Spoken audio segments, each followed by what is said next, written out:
कल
हमारे पास मंत्री जी का भी फ़ोन आया था।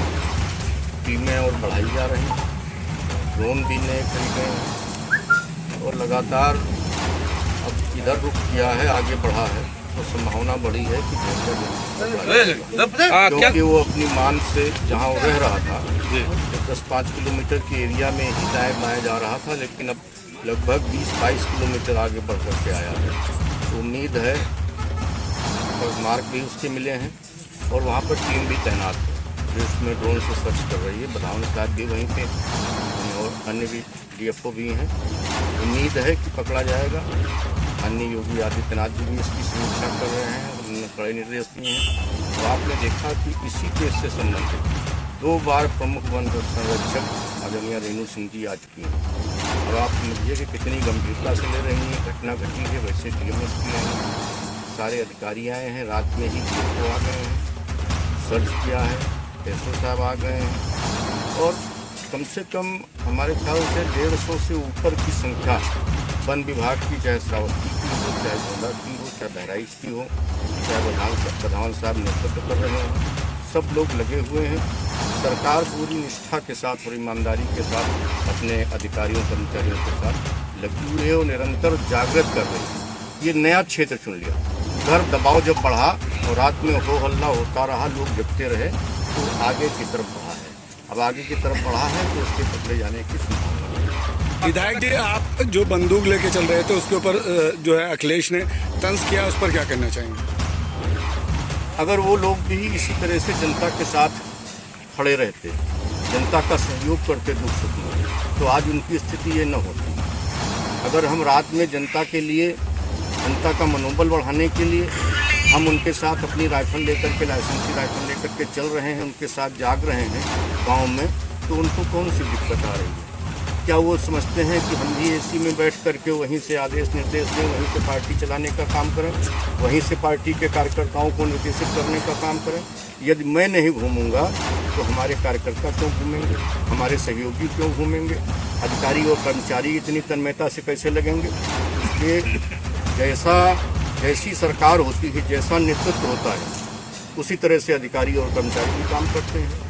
जनपद बहराइच में विगत 2 माह से इस प्रकार की घटनाएं संज्ञान में आ रही हैं कि भीड़ के कारण जो है छोटे बच्चों को या अन्य को जो है बार जो है चोटें लग रही हैं या कई जो है मृत्यु हुई है। कुल मिला के जो है विगत दिनों में 7 इस प्रकार की घटनाएं संज्ञान में आई थी और उसमें जो हमारे माननीय जनप्रतिनिधि हैं, जो पुलिस विभाग है, वन विभाग है, जो अन्य विभाग है, पंचायती राज, राजस्व विकास विभाग, ये सब लोग मिलकर काम कर रहे हैं। इन सब की यही है कि जन जागरूकता के माध्यम से लोग जो है खुले में ना सोएं, अपने घरों के अंदर सोएं या फिर छतों पे सोएं और कुछ दिन तक एहतियात रखें। वन विभाग भी लगातार प्रयास कर रहा है, उसमें 3 में सफलता भी मिली है और इसके साथ साथ जो बाकी बचे हैं उन पे भी ड्रोन से निगरानी की जा रही है और लगातार उसकी ट्रैकिंग की जा रही है। और मुझे जल्दी ही उम्मीद है कि जब सभी लोग मिलकर काम करेंगे तो जल्द ही हम उन लोगों को पकड़ लेंगे और इसमें गांव में जागरूकता का कार्यक्रम भी निरंतर चलता रहेगा। कितनों की मौत हुई है, मुआवजा कितनों को दिया गया है आपके द्वारा? मुआवजा जो है जितने भी प्रमाणित हो गए थे उन सबको हम लोगों ने दे चुके हैं, 4 लोगों को दिया जा चुका है और बाकी जो है 2 में अभी कुछ अलग से रिपोर्ट आनी बाकी है। जब वो रिपोर्ट आ जाएंगी तो उसके बाद भी उनको दे दिया जाएगा। और इसमें जो शासन है बहुत संवेदनशील है, लगातार पीएम की रिपोर्ट आने के तुरंत बाद जो है वो उनको मुआवजा दे दिया जाता है और हम लोग पूरी तरीके से प्रतिबद्ध हैं कि हम कोई भी जो है धनहानि जनहानि किसी की नहीं। कितना मुआवजा दिया गया था? इसमें 5 लाख रुपए की धनराशि